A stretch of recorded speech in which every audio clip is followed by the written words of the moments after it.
Ahora la alianza UNES, que es la Revolución Ciudadana, todos nos preguntamos, ¿qué va a pasar? También va a haber persecución hacia los enemigos políticos, hablemos así, economistas. Si ustedes retornan acá como administradores de nuestro país, economista. Yo quisiera precisar que UNES va más allá de la Revolución Ciudadana. Por eso quisimos hacer una gran alianza por la esperanza. Y sobre esto, mire, lo dice el Papa Francisco. Usted sabe que yo admiro mucho al Papa Francisco. Bueno, tal vez con un poco de atrevimiento lo considero mi amigo personal. Yo creo que es mi amigo, se ha preocupado mucho por mi caso. ¿Usted cree que las homilías que da el Papa, vea la homilía en abril antes de la primera sentencia del caso Soborno, es casualidad? Es porque da seguimiento a nuestro caso y está indignado. Yo sé que se lo dijo a la vicepresidenta cuando visitó el Vaticano. Está indignado por la persecución que han hecho en toda América Latina, pero en el caso ecuatoriano, pues contra nosotros. Es lo que dice el Papa. No se trata de proponer un perdón renunciando a los propios derechos. Nosotros no nos llenamos el corazón de odio.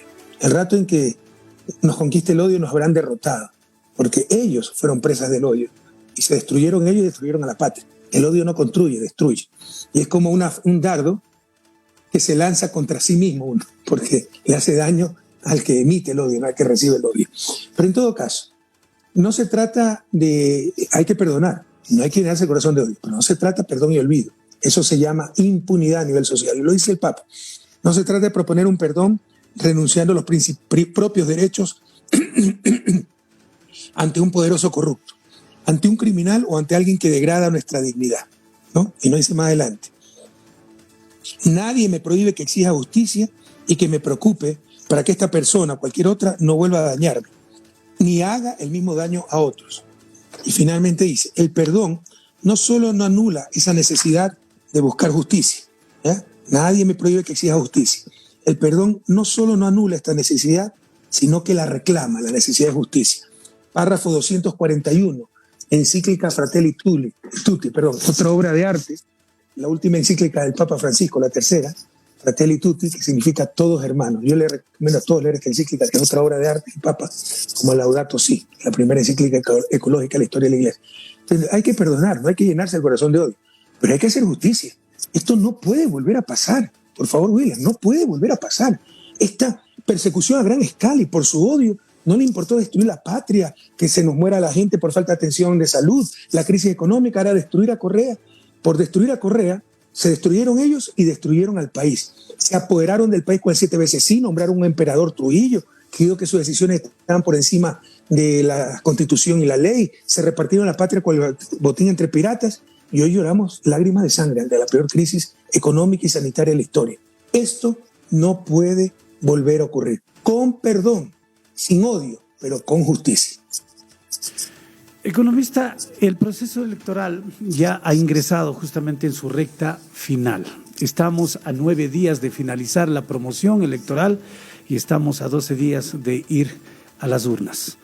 Ustedes como Revolución Ciudadana, como Alianza UNES, les ha tocado superar varios obstáculos.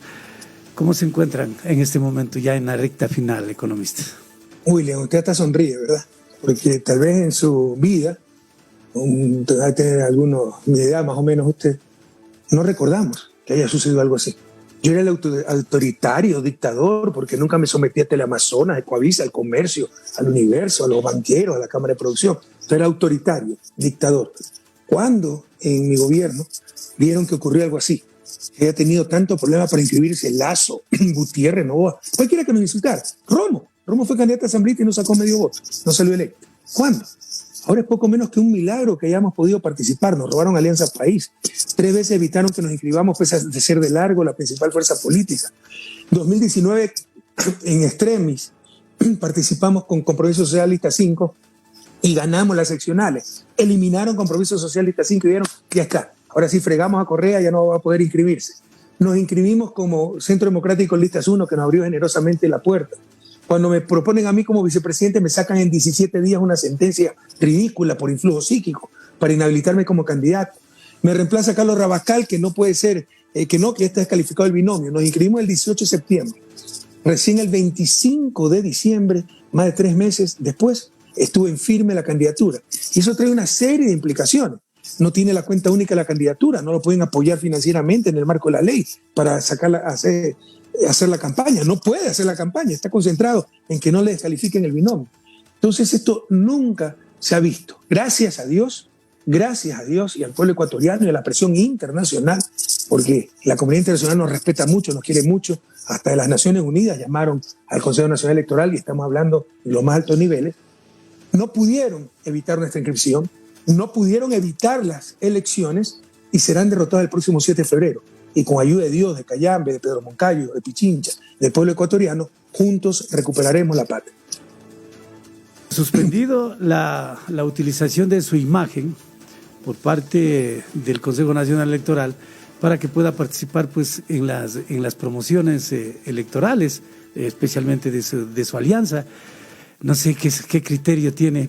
Yo conversé con Fernando Villavicencio sobre este tema y él me dijo de la siguiente manera, le traslado lo que manifestó en la entrevista y me dijo, mire, es que no puede ser posible de que un prófugo de la justicia, unas personas que están con grilletes, unos delincuentes, dijo, puedan participar y hacer promoción política. Palabras eso demuestra el nivel de ignorancia y mala fe de Villavicencio, porque el delincuente es él, ¿no? Él lo ha dicho, lo ha confesado. ¿Quién financia sus investigaciones? Empresarios. Esos empresarios son los Isaías. Él es asalariado de los Isaías y cobra por lo que calla, cobra por lo que dice, un chantajista, que cuando vuelva al Estado de Derecho tendrá que ser investigado por lavado de activos y verá quién es el verdaderamente corrupto. Mientras tanto, como es aliado de Moreno, le prepara a él los informes el Servicio de Inteligencia del Estado. Arroz Verde fue preparado por el Servicio de Inteligencia del Estado, ¿no?, para que él dice que los publique como periodismo de investigación y persigan a todos los opositores. Él es socio de Moreno. Pero en todo caso, muestra cuán profunda es su ignorancia. Primero, una persona con grillete es una medida cautelar que no le quita sus derechos políticos. Con una sentencia ejecutoriada, sí se pierden los derechos políticos, pero esa sentencia de risa, el caso Soborno, por influjo psíquico. Pero suponiendo que sea válida, y yo he perdido mis derechos políticos, no he perdido mis derechos civiles y mis derechos humanos. Y mi derecho humano es a existir, a tener nombre, a tener imagen.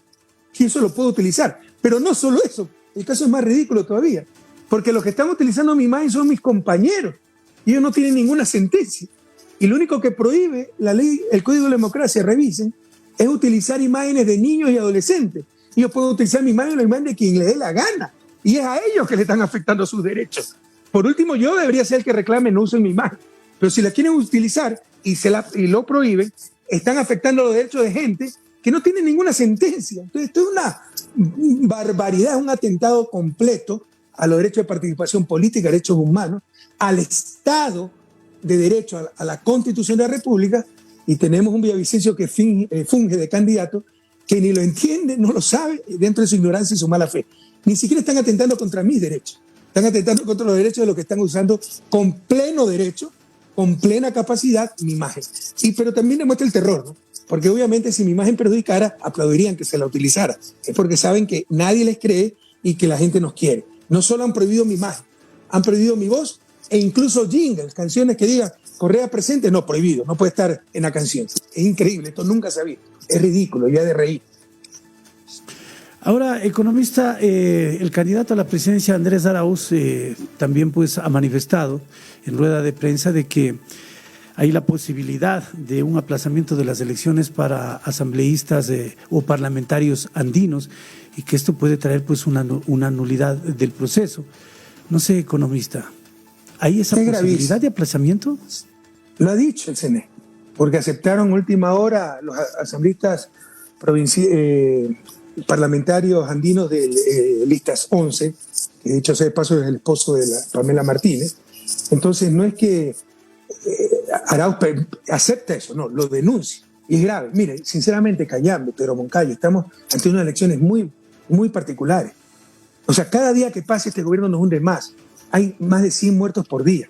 Ojalá esto se define en una sola vuelta el 7 de febrero, para que el 8 de febrero ya Andrés Arauz, como presidente electo, pueda acelerar la traída de vacunas. Incluso si sea presidente, ya podamos traer los 4 millones que nos ofreció Argentina, hacer el esquema para distribuir esas vacunas, porque las vacunas no se distribuyen solas, ya conseguir los fondos como presidente electo para reactivar la economía, ese paquete tan potente de 8.475 millones de dólares, impedir que este gobierno nefasto siga saqueando el país, porque hasta el último minuto quiere privatizar hasta el Banco Central. Estas elecciones son de vida o muerte. Ojalá se resuelva el 7 de febrero. Pero imagínense si se resuelve el 7 de febrero una sola vuelta, tener una segunda vuelta, nueva elección, solo para parlamentarios andinos. Mire cómo se expone a la gente, la salud de la gente, traerlas a votar nuevamente. Es irresponsable, es negligencia criminal. Además de los millones de dólares que cuesta una nueva elección, además de que, por ejemplo, en el exterior, el voto es voluntario, ¿y quién va a arriesgar su tiempo, su salud para ir a votar por parlamentarios andinos solamente? Entonces están destrozando las elecciones de parlamentarios andinos, están castigando al pueblo ecuatoriano, haciéndole gastar más plata, porque si ganamos una sola vuelta, ¿para qué esa elección de parlamentarios andinos en una supuesta segunda vuelta? Y es causal de nulidad, porque una vez convocadas las elecciones no se puede cambiar ni la hora, peor el día de la elección. Economista, yo me voy a basar a un artículo que leí justamente el día de ayer sobre esto de las elecciones de nuestro país y dice de la siguiente manera, economista, y yo quiero, a ver, en síntesis, que nos explique un poco lo que dicen los medios internacionales, específicamente, economista. Dice, se acercan las elecciones en el Ecuador y los principales sondeos perfilan a Andrés Arauz como el candidato con mayores posibilidades de ganar en la primera vuelta. Los medios del Ecuador parece, dice, no reflejar la realidad distinta porque en las encuestas cada día a Andrés Arauz le siguen bajando, dice, de rating. Ya le ponen en tercero, le ponen en cuarto y al final, dice, en la última encuesta le han puesto en quinto lugar. ¿En cuál encuesta lo ponen en quinto lugar? Internacionales. Debe ser la encuesta de ese dato.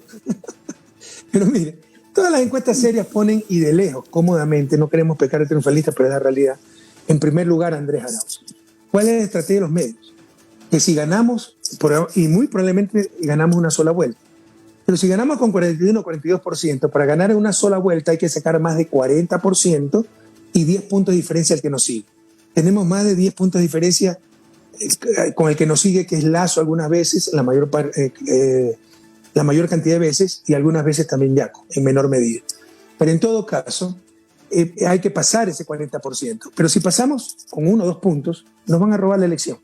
Nos van a robar esos 2 puntos para forzar una segunda vuelta. Están desesperados. Entonces ya están creando lo que se llama comunicacionalmente el framing, el marco. Analistas que dicen que está segundo, tercero, que va a haber segunda vuelta. Los medios de comunicación va a haber segunda vuelta. Arauz está cuarto, quinto. Para que el rato en que nos roben ese punto, 2 puntos, y hay una segunda vuelta, todo el mundo diga, así es, así nos avisaron. No crean eso. Las cosas van, gracias a Dios, a Cayambe, a Pedro Moncayo, al pueblo ecuatoriano muy bien. Necesitamos subir más para garantizar la victoria de una sola vuelta y acabar esto el 7 de febrero y el 8 de febrero podernos a trabajar para recuperar la patria. Cada día que pasa con este nefasto gobierno nos hunde más, cada día que pasa hay centenas de muertos, cada día que pasa se pospone la activación económica. Ojalá la gente piense en el voto útil y todo por listas 1 para ganar ese 7 de febrero, pero ya están creando el framing para forzar una segunda vuelta. Así que no crean eso. Toda encuesta seria nos pone en primer lugar y de lejos, cómodamente. El problema es ganar en una sola vuelta.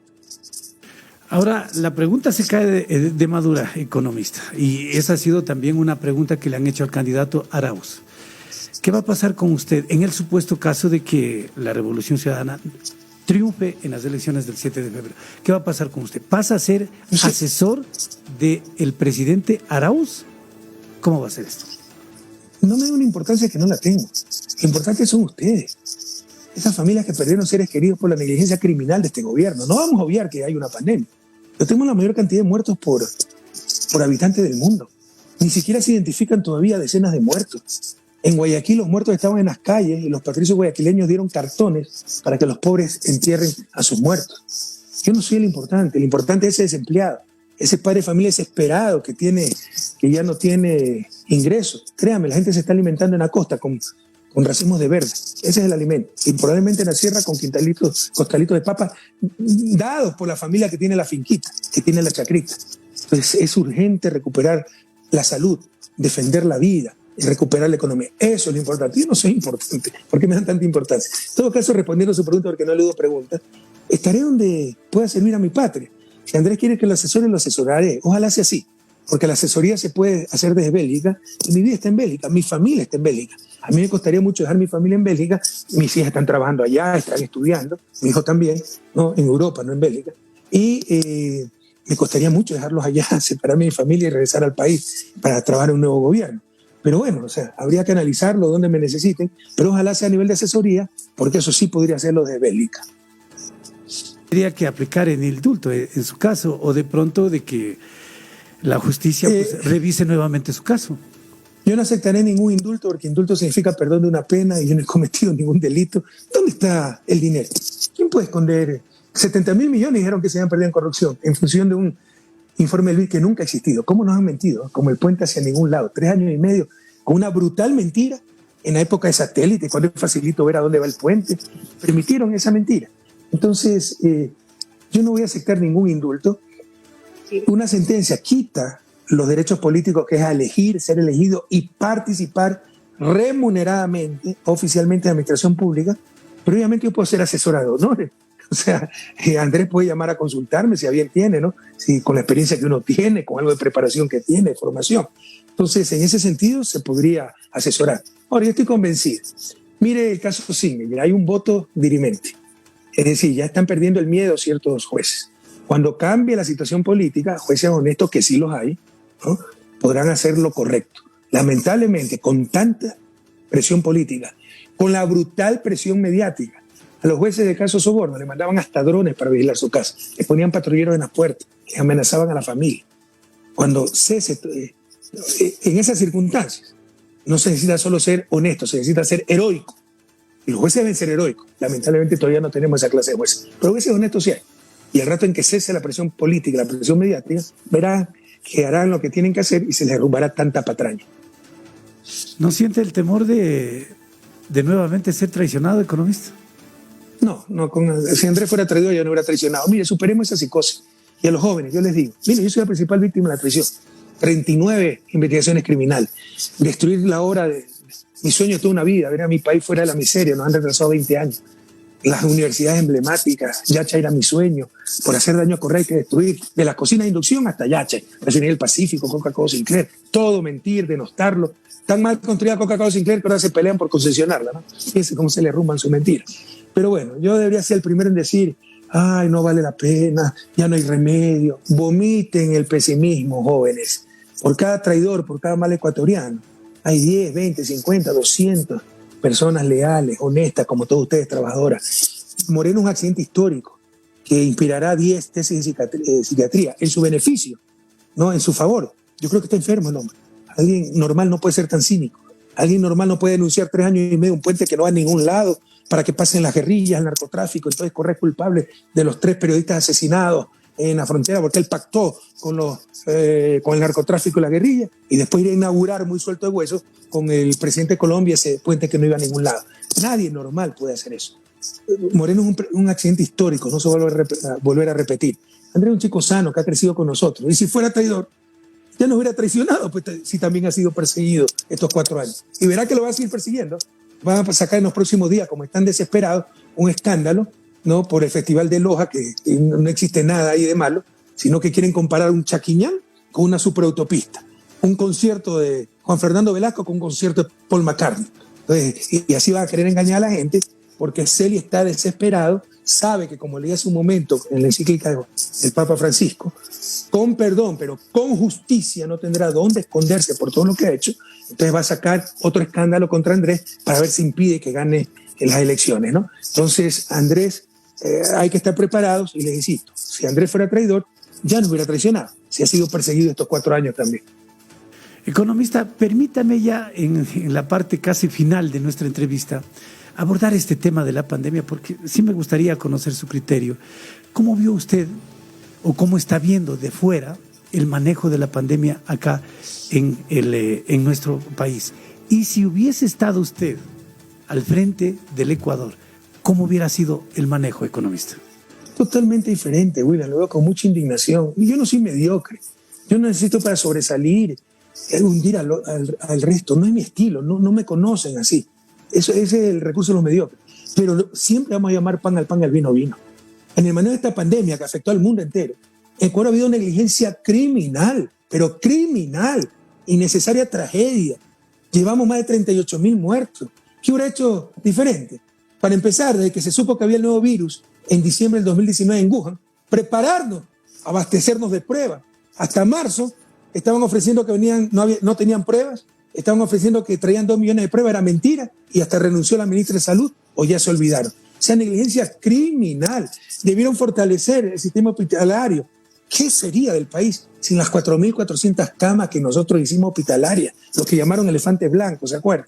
Hubiéramos fortalecido el sistema hospitalario, las salas de cuidado intensivo, hubiéramos nos hubiéramos abastecido de respiradores, intensivistas, emergenciólogos, especialistas de epidemias. Por el contrario, suprimieron el convenio con Cuba y 400 médicos cubanos regresaron en diciembre de 2019 a su país, entre ellos 74 especialistas de epidemias que hubieran ayudado a salvar tantas vidas. Ha habido negligencia criminal para proteger la salud de los ciudadanos y la economía. Sabían que tenían que establecer cuarentena, pero tú no le puedes decir a un taxista, a un vendedor ambulante, quédese en su casa, no se muere de coronavirus, pero se muere de hambre de usted y su familia. Teníamos que apoyarlos con víveres, con alimentos, con bienes de primera necesidad.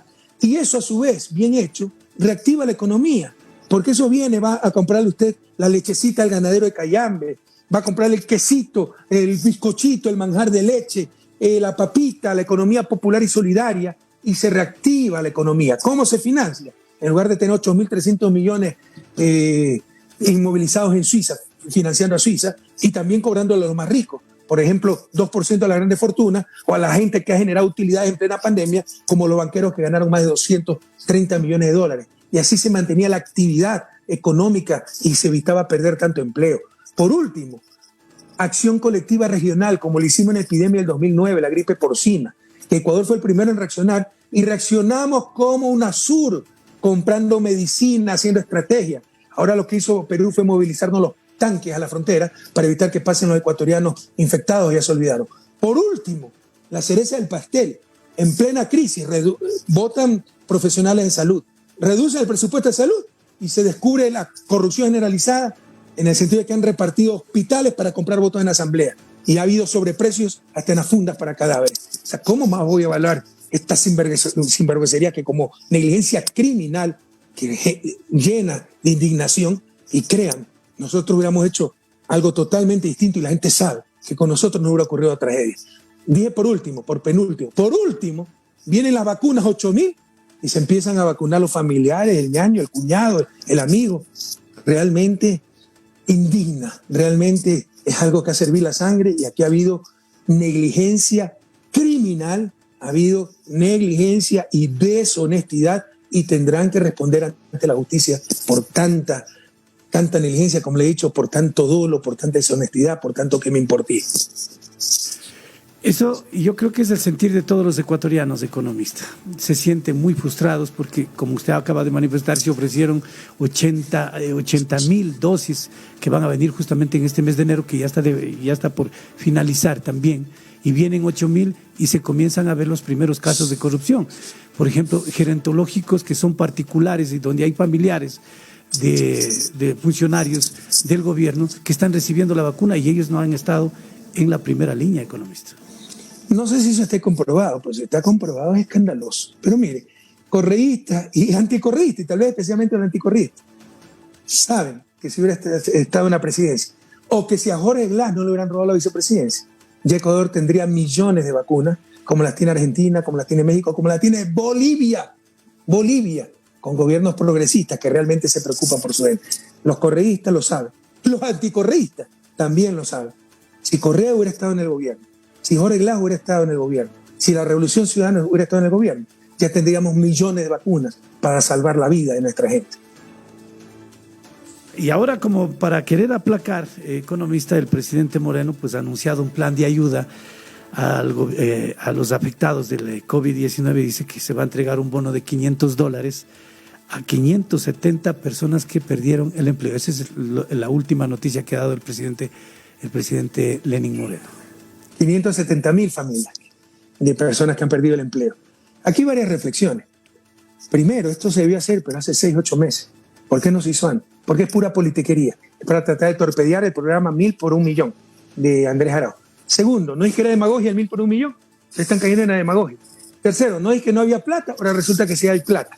Mire ya lo bueno que estamos logrando solo es la campaña, porque por nuestra propuesta, $1000 por 1 millón, que siempre la defendimos como una emergencia para los pobres, no para los ricos, como el salvataje bancario, como la securitización, para los pobres, como se está haciendo en muchas partes del mundo, para tratar de evitar la victoria de Andrés. Entonces él se adelanta diciendo $500 a 570,000 familias, pero nos ayuda, en su torpeza, en su odio nos ayuda, porque primero debió hacerse hace mucho tiempo, como lo decían. Segundo, se demuestra que no es demagogia, sino un bono de emergencia. Tercero, se demuestra que sí, siempre hubo dinero, sino que lo tienen inmovilizado en el exterior en lugar de utilizarlo para reactivar la economía nacional. Y cuarto, lo tragicómico es que esto va a ser igual que el Tren Playero, así que no se preocupe. En buena hora, si le dan los $500 a esas 570,000 familias, recibirán $1,000 más. Por ejemplo, Biden está repartiendo por segunda ocasión $1,400, no por familia, por persona, por persona. Si son 5 en una familia, estamos hablando de $7,000, ¿ya? En buena hora, si le da los $500 a 570,000 familias, nosotros damos $1,000 a 1 millón de familias, habrá familias que reciban $1,500. Pero además es mentira.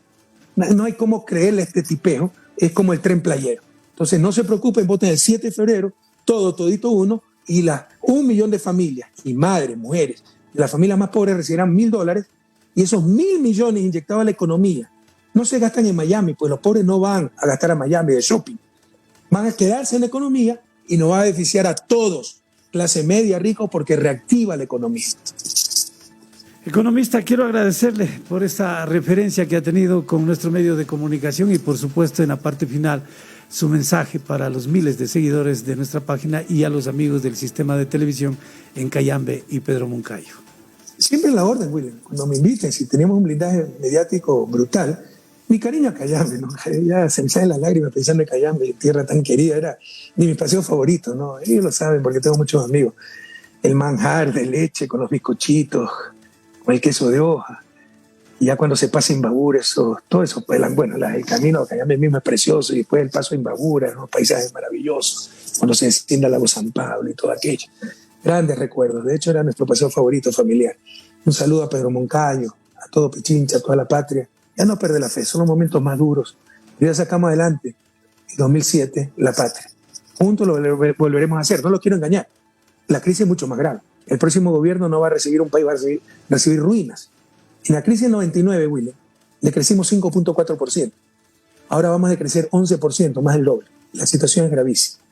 A los que les quede alguna duda, mira, esta elección no es correísmo, anticorreísmo, izquierda-derecha. Porque hay demasiado en juego. Cada día que pasa, si no ganamos una sola vuelta, son centenas de muertos. Este gobierno sigue saqueando, privatizando todo. No es correísmo, anticorreísmo. Los anticorreístas, no sé por qué nos odian, por los hospitales, la carretera, las escuelas. La corrupción. En 10 años, no, es imposible no tener caso de corrupción, pero fuimos los primeros en denunciarlo. Pero ahora sí hay la corrupción generalizada que había antes de mi gobierno. Y a nosotros nos han buscado por todos lados y seguirán buscando. Y no nos encontraron un dólar más habido porque los corruptos siempre fueron ellos. No caigan en esa trampa. Tratan de ensuciar nuestra labor porque no pueden, pues, ocultar las carreteras, las escuelas del milenio, las hidroeléctricas y todas las obras que hicimos. ¿Usted cree que si fuéramos corruptos se hubiera podido hacer tanta obra? Imposible. ¿Cómo alcanza la plata? Es tan obvio como ellos. Los anticorristas, ¿cuánto daño nos ha hecho el odio? Pero pregúntate, anticorrista, si tú, tu familia, vive mejor ahora en esta tragedia o durante mi gobierno. Si durante mi gobierno, ya no pienses con el odio, piensa con la cabeza o el corazón por tu familia. No hay izquierda, derecha, es amarillo, azul y rojo. El próximo 7 de febrero, todito lista 1, asambleístas, presidencia, necesitamos mayoría en asamblea para revertir todas las leyes criminales, de apoyo humanitario para despedir trabajadores, todas las leyes criminales impuestas por este gobierno y sus aliados, Creo, Pachacuta, etc. Entonces, con más fe que nunca, todito lista 1, y volveremos a recuperar juntos la patria, volveremos a recuperar juntos el futuro. Muchas gracias, Cayambe, muchas gracias, Pedro Moncayo, muchas gracias a usted, don William. Bueno, muchísimas gracias. Nosotros en esta mañana el economista Rafael Correa, expresidente del Ecuador, impulsando la alianza UNES.